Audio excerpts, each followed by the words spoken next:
관할권이 없으면 부적법 각하 판결로 가느냐? 그건 아니라고 그랬지. 이송제도가 있다고 그랬지. 그래서 이송으로 이제 바뀌어 4-35로 가서 보면 이송에는 여러 종류의 이송이 있는데 관할권 없는 법원에 냈으면 법원이 알아서 직권으로 이송을 해준다라는 게 계속 얘기했던 바지. 그거 말고도 관할권 있는 법원에 냈을 때 35조 그 다음 조문이 재량으로, 즉 그 재량이라는 것은 어떤 사유를 가지고 현저한 손해 또는 지연을 피하기 위한 이송이라는 제도가 있는데 이 35조의 이송은 사문화돼서 거의 인정되지 않고 있다야. 그러니까 여러분이 34조 1항의 이송을 중심적으로 보면 돼. 35조는 그런 요건 막 주장해서 신청해 봤자 사문화시켜서 잘 인정되지 않고 있다. 인정된 예를 판례상 못 본 것 같아.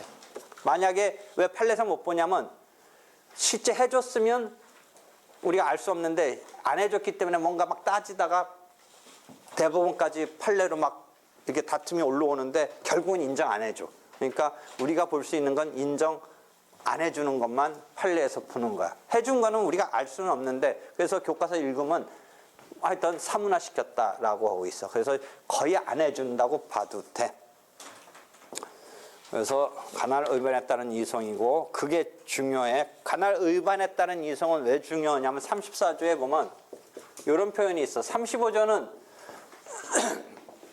재량이라는 표현을 쓰면서 현저한 손해 또는 지연을 피하기 위한 이송이고 그건 법원이 직권으로 할 수도 있지만 당사자가 신청에 의해서 할 수도 있어. 물론 안 받아주는 게 일반화돼서 지금 사문화됐다고 하지만 하여튼 요건상은 당사자가 이런 거 한번 해주세요라고 신청할 수 있는 이 조문이 그렇게 표현되어 있는데 34조 1항의 이송은 이송 신청을 요청하는 게 관할 잘못됐다고 반대쪽 입장에서는 어디로 가고 싶어서 말은 할 수는 있어. 뭐 말인즉 신청은 할 수 있는데 그게 조문에 있는 건 아니고 그래서 교과서 읽으면 직권 발동을 촉구하는 의미에 불과하다. 당사자가 이거 이송해줘야 됩니다. 잘못된 법원입니다. 딴 데 가야 될 것 같아요. 라고 한 게 이송 신청적인 이 상황을 직권 발동. 왜냐하면 직권으로 하는 것만이 되어 있기 때문에 직권 발동을 촉구하는 의미에 불과하다. 이런 표현을 써. 한편 35조의 이송은 당사자가 이송 신청권도 조문에 되어 있어. 뭐 받아들여지는지 아닌지는 별개이지만.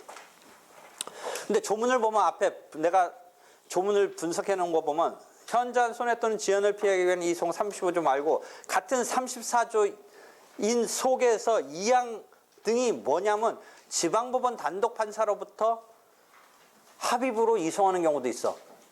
합의부로.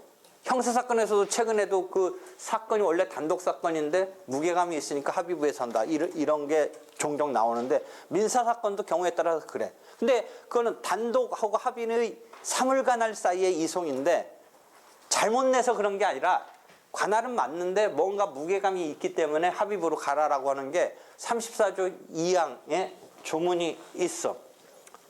근데 이걸 내가 또 문제 지적을 하자고 하는 거는 34조 1항은 관할권 없는 법원에 잘못 냈기 때문에 이송이고 35조가 제대로 냈지만도 뭔가 필요해서 이송을 하는 거라면 34조 2항은 오히려 35조에 가까운 카테고리인데 왜 34조 1항 다음에 있느냐의 얘기야.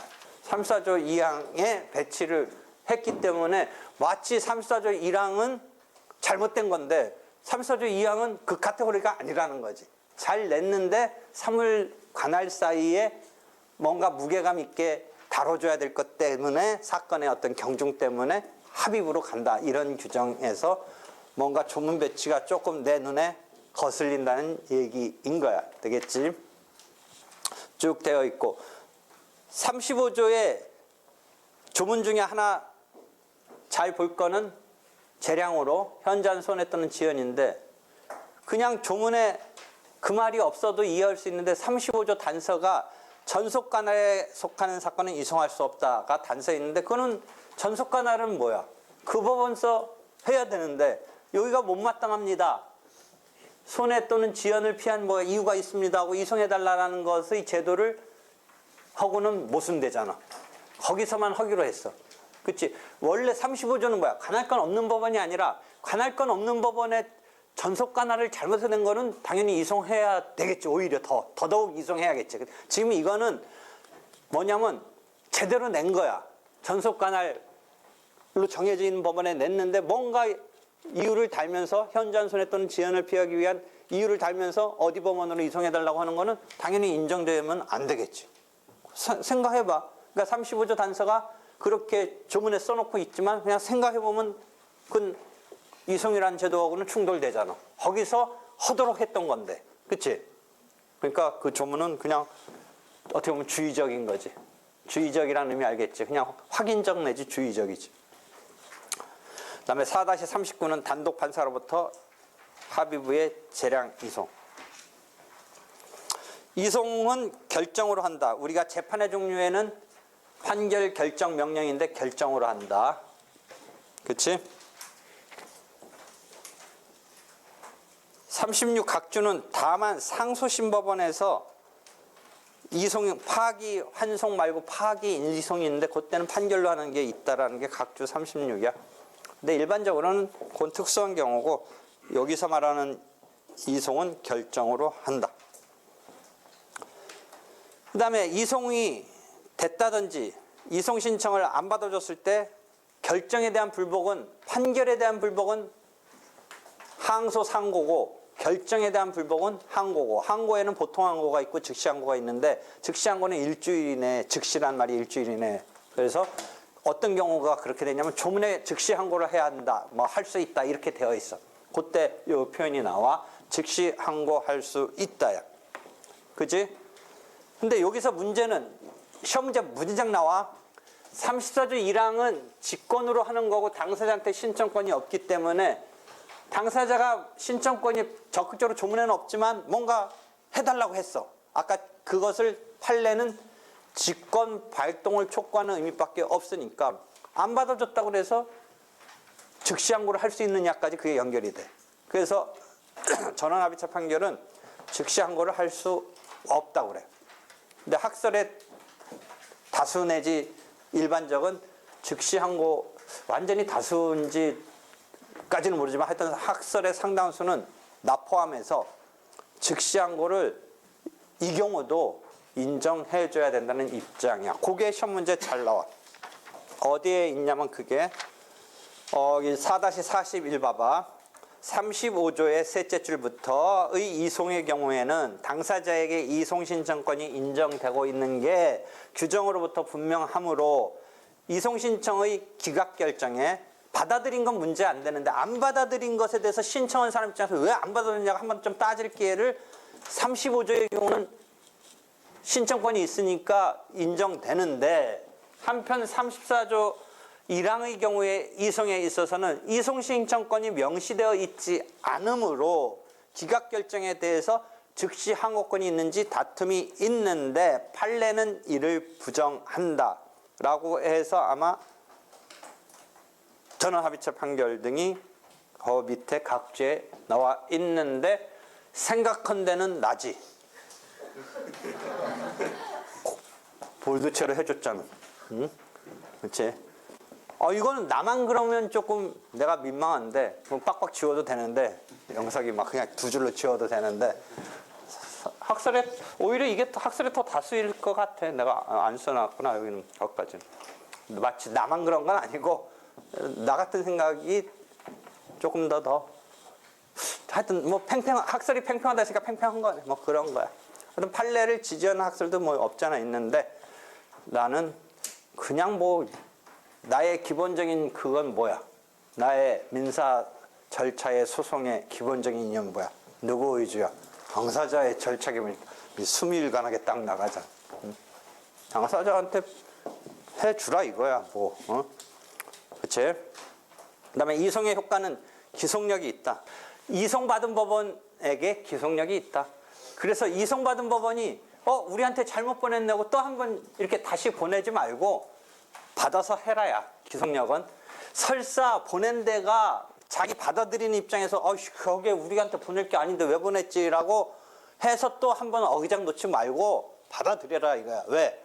관할은 관할 중에서 한 번쯤은 잘못됐다고 가는데 그 정도 됐으면 이제 거기서 해라.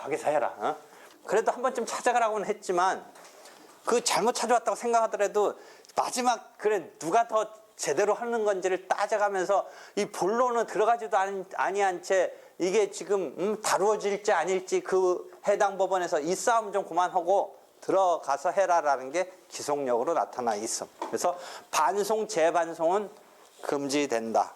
전송할 수 없다. 이런 게 38조의 2항 등이 있지. 다만 여기서도 하나 판례가 있어. 각조 38번이 자주 나와. 전속관할을 위반했어. 그래가지고 전속관할 위반의 경우에 이송을 했는데 자기네가 아니야. 그럼 제대로 된 어디가 있어?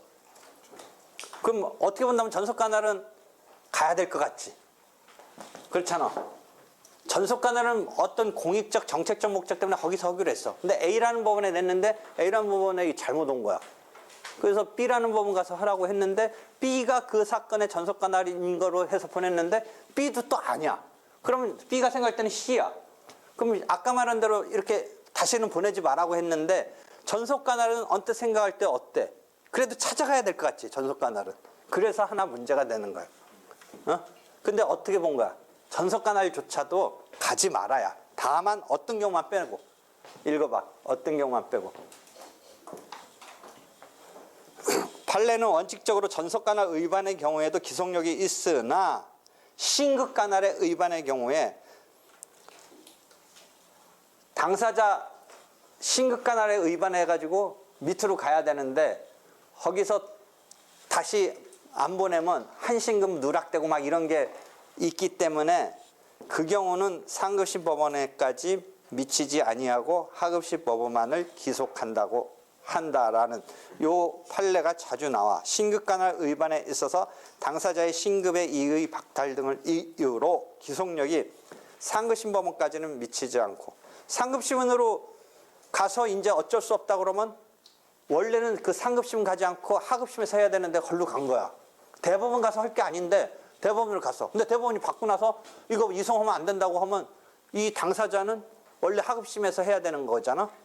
근데 상급심에서 꼼짝없이 기속을 받는다면 이 사람 한신금 누락된 거에 불이익을 당하니까 요 경우만은 어쩔 수 없이 기속력을 깨는데 심지어 신급관할, 전속관할 요 경우 빼고는 전속관할에 우리가 배웠던 그런 등등해서 기속력을 받는다지. 이해되겠지? 그게 자주 나와. 그다음에 소송 계속이 이전되는 효과가 있어. 기속력 다음에 보면 그 다음에 4-43. 이게 어떤 의미가 있냐면 우리가 소를 제기하면 시효 중단 효과가 있다고 그랬지. 시효 중단 등과 관련돼서 냈는데 그 법원이 이게 관할권 있는 법원이 아니라고 해서 막 이송을 되는 와중에 그 시효 간닥간닥 하던 게 새로 제대로 된 법원에 가서는 넘어서는 경우 혹시 어떻게 되느냐 이런 문제를 생각해 보자 이거지. 애초에 냈던 데서는 간닥간닥 잘 냈는데 시효 중단의 그 시점에서 잘 냈는데 그게 막 이송되면서 한 2-3개월 막 1-2개월 이런 텀에서 완성이 돼버리면 어떡하느냐. 그럼 새로 제대로 된 법원 입장에서는 지나서 온 꼴이 아니냐라고 하는데 이 소송 계속이 이전되니까 괜찮다라고 처리해 준다 이거지. 그치? 이해하겠지? 그런 상황 이해할 수 있겠지? 되겠어? 이런 정도가 이송에서의 지금 설명이야. 여기까지 또 질문 있으면 해봐. 질문 있으면. 교수님, 방금 38번 갑주에서 하급식 법원만을 기속한다는 건 무슨 의미인가요? 여기서 상급심 법원만을 기속한다는 거는 신급의 이익을 얘기했지. 아까 대법원에 왔어. 근데 이 사건은 지금 2심에서 한다든지 해야 돼. 왔어. 근데 기속받는다면 어떻게 돼? 더는 못 보내지. 그럼 이 신급이 한 번 누락됐지. 그 경우는 안 되는데 반대 생각해봐. 반대 경우는. 원래 대법원 가야 되는데 2심에 왔어. 이때는 그냥 해도 된다 이거지. 반대 경우는. 왜 그 경우만 안 된다고 그래? 왜 판례가 그랬어? 누락되니까. 반대 경우는 괜찮다 이거지. 상급심 입장에서는 하급심을 보내라 이거지. 그거는 왜냐면 이 신급을 충족시켜줘서 올라오게. 이해되겠어? 또 모든 경우는 아니고 신가나 의반의 모든 경우가 아니고 그 경우만이야. 판례는. 이유는 신급의 이익 때문에. 질문 또 없어? 없으면 또 넘어간다.